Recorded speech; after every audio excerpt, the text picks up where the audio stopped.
Enorme incendio en una de las mayores refinerías de Indonesia.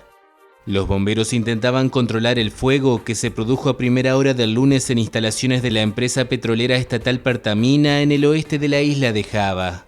Las imágenes mostraban un complejo petrolífero en llamas y una gran columna de humo negro en el cielo. 1 millar de habitantes tuvieron que ser evacuados.